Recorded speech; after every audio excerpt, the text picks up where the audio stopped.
I would like to acknowledge the traditional owners of country throughout Australia and recognise their continuing connection to the land, waters and culture. I acknowledge and pay respect to the traditional families of the Yugambeh region and the sacred true owners whose country we embrace. I would like to honour and pay respect to the elders past, present and emerging. I would like to forewarn that this story may contain images and voices of deceased persons. I went on a journey to discover the Indigenous culture within my local area, the place I call home, Eden's Landing, a little corner of Queensland, the Sunshine State. Queensland is innately beautiful, but what was the price that was paid so that I could have the freedom to live here? When walking the streets of my local community, I consider the importance of understanding the complexity of cultural identities within contemporary Australian society.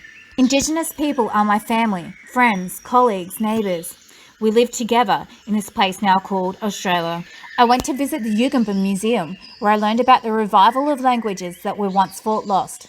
The Yugambeh Museum is actively assuring the preservation and revitalisation of Indigenous languages and traditions to ensure their ongoing inclusion in today's cultural landscape.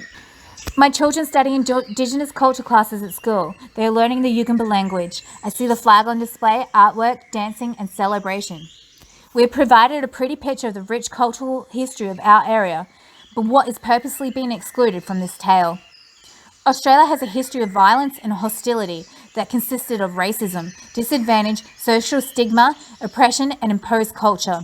This led to the development of government policies and practices and the consequent implementation of oppressive and discriminatory legislation that negatively impacted generations of people, resulting in ongoing loss, grief and trauma. Policies of assimilation and integration would result in the blending of both Indigenous and Western traditions. In reality, it resulted in the dominance of Western culture. For me, suburbia today represents the face of conformity to Western ideas, and there is an immense social pressure to conform that is perpetuated through social media and advertising. It is important to understand the concepts of power and privilege associated with Western society that are reinforced through control over land ownership, government and institutions, distribution of wealth and resources, and a consequent higher standard of living. I see exclusionary practices, prejudice and discrimination that remain entrenched within Australian society today. I see police stations, hospitals, government agencies, schools all set to a Western standard. I see stakeholders, including corporations, industry, advertising agencies, tourism and business that stand to profit from exploitation. I believe our nation needs to address the negative consequences of Australia's racist history and the ongoing challenges Australian society faces.